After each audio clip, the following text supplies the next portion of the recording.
آپ کا ایک واقعہ ملکہ بلقیس کے ساتھ پیش آیا۔ سورہ نمل آیت 20 تا 25 میں ہے۔ آپ نے پرندوں کی دیکھ بھال کی اور فرمانے لگے، کیا بات ہے کہ ہدہد نظر نہیں آ رہا؟ کیا وہ واقعی غیر حاضر ہے؟ یقیناً میں اسے سخت سزا دوں گا یا اسے ذبح کر ڈالوں گا، یا وہ میرے سامنے کوئی معقول وجہ بیان کرے۔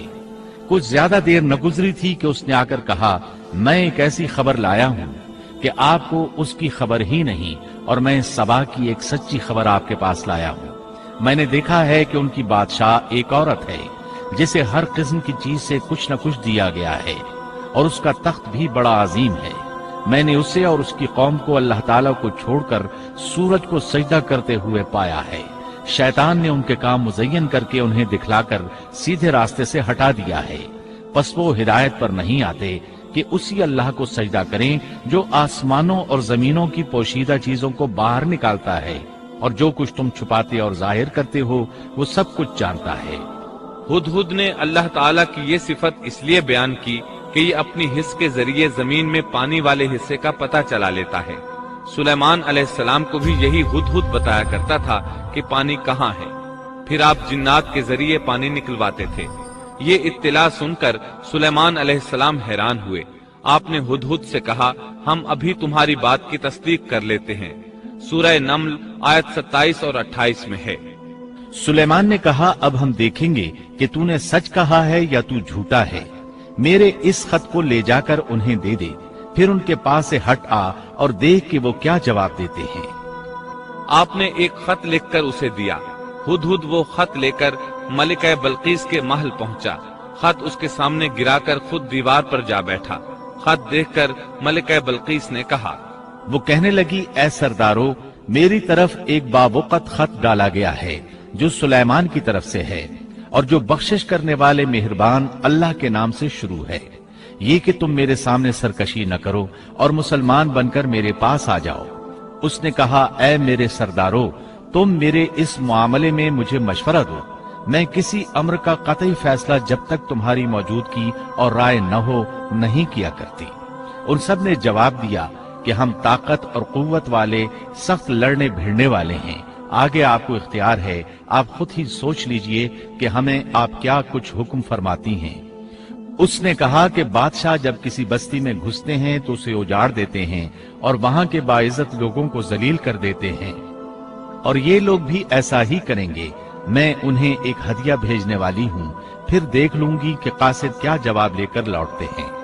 ملکہ بلقیس یہ اندازہ کرنا چاہتی تھی کہ سلیمان علیہ السلام کس قسم کے بادشاہ ہیں، اور یہ کہ وہ ان کے خلاف لڑ سکیں گے یا نہیں۔ چنانچہ اس نے فلسطین کی طرف بے شمار تحائف روانہ کیے تاکہ لڑائی کی نوبت نہ آئے، لیکن جب یہ تحائف سلیمان علیہ السلام کے پاس پہنچے تو آپ غضبناک ہو گئے۔ بس جب قاصد سلیمان کے پاس پہنچا تو آپ نے فرمایا، کیا تم مال سے مجھے مدد دینا چاہتے ہو؟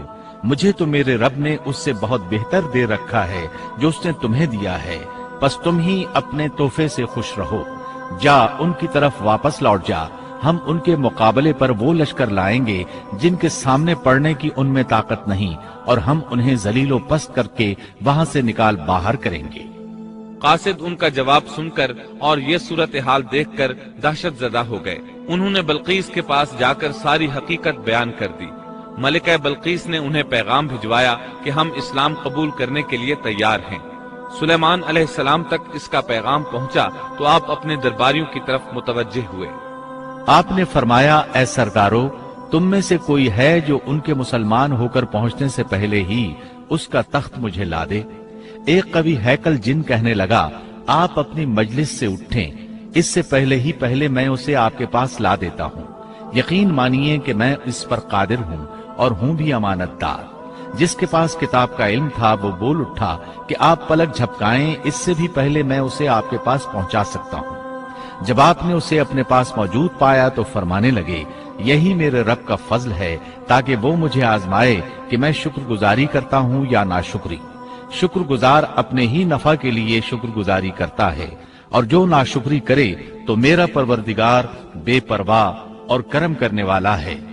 حکم دیا کہ اس کے تخت کی صورت بدل دو تاکہ معلوم ہو جائے کہ یہ راہ پا لیتی ہے یا ان میں سے ہوتی ہے جو راہ نہیں پاتے۔ تخت لانے والے آدمی کے متعلق جو یہ آیا ہے کہ اس کے پاس کتاب کا علم تھا، تو مفسرین کا اس کے بارے میں اختلاف ہے کہ وہ کون تھا۔ قرآن کریم کے الفاظ سے جو معلوم ہوتا ہے وہ اتنا ہی ہے کہ وہ کوئی انسان ہی تھا جس کے پاس کتاب الہی کا علم تھا۔ اللہ تعالیٰ نے کرامت اور اعجاز کے طور پر اسے یہ قدرت دے رکھی تھی کہ پلک جھپکتے وہ تخت لے آیا۔ پھر سلیمان علیہ السلام نے تخت میں تبدیلی کا حکم دیا۔ تخت میں تبدیلی کا حکم سن کر اس میں سے ہیرے جواہر نکال دیے گئے اور دوسری جگہوں پر لگا دیے گئے۔ سورہ نمل آیت 42 اور 43 میں ہے۔ پھر جب وہ آ گئی تو اس سے کہا گیا کہ ایسا ہی تیرا بھی تخت ہے۔ اس نے جواب دیا کہ یہ گویا وہی ہے، ہمیں اس سے پہلے ہی علم دے دیا گیا تھا اور ہم مسلمان تھے۔ اسے انہوں نے روک رکھا تھا کہ جن کی وہ اللہ کو چھوڑ کر پرستش کرتی رہی تھی، یقیناً وہ کافر لوگوں میں سے تھی۔ اب سلیمان علیہ السلام کی ملکہ بلقیس سے گفتگو شروع ہوئی۔ پھر وہ اسے تخت کے پاس لے آئے۔ اس سے پوچھا، کیا تیرا تخت بھی اسی طرح کا ہے؟ اس نے بہت اچھا اور فصاحت سے بھرپور جواب دیا۔ اس نے نہ تو یہ کہا کہ ہاں، کیونکہ وہ تو اپنا تخت پیچھے سبا کے علاقے میں چھوڑ آئی تھی، یہاں کیسے آ سکتا تھا، نہ اس نے یہ کہا کہ نہ، کیونکہ یہ وہی محسوس ہو رہا تھا۔ البتہ اس میں قدرے تبدیلی محسوس ہو رہی تھی۔ اس نے عجیب جملے میں جواب دیا کہ یہ وہی لگتا ہے۔ سلیمان علیہ السلام یہ جواب سن کر حیران ہوئے۔ اب آپ نے اسے اپنی سلطنت کا غلبہ دکھانے کے لیے ایسا منظر دکھایا جو کسی بشر نے آج تک نہیں دیکھا۔ چنانچہ آپ اسے ایک محل میں لے گئے۔ یہ مکمل طور پر شیشے کا تھا۔ اس سے دوسری طرف دیکھا جا سکتا تھا۔ فرش بھی شیشے کا تھا۔ شیشے کے نیچے پانی چھوڑا گیا تھا۔ پانی چلتا رہتا تھا۔ آپ اسے لیے اندر داخل ہوئے تو وہ بہت حیران ہوئی کہ محل میں پانی بہ رہا ہے۔ اس نے اپنا لباس کچھ اوپر کر لیا کہ بھیگ نہ جائے۔ اس نے اپنا پاؤں پانی پر رکھنا چاہا تو وہ شیشے پر پڑا، اور زیادہ حیران ہوئی اور شرمندہ بھی کہ دھوکہ کھا گئی۔ اور یہ سب کچھ جنات کے ذریعے تیار کرایا گیا تھا۔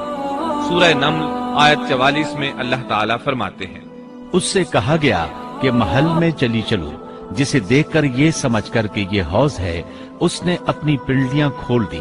سلیمان نے کہا، یہ ایسا محل ہے جس میں نیچے بھی شیشے جڑے ہوئے ہیں۔ کہنے لگی، میرے پروردگار، میں نے اپنی جان پر ظلم کیا۔ اب میں سلیمان کے ساتھ اللہ رب العالمین کی مطیع اور فرمانبردار بنتی ہوں۔ یہ عظیم سلطنت دیکھ کر وہ جان گئی کہ سلیمان علیہ السلام صرف بادشاہ ہی نہیں، نبی بھی ہیں۔ چنانچہ اس نے فوراً ایمان قبول کر لیا۔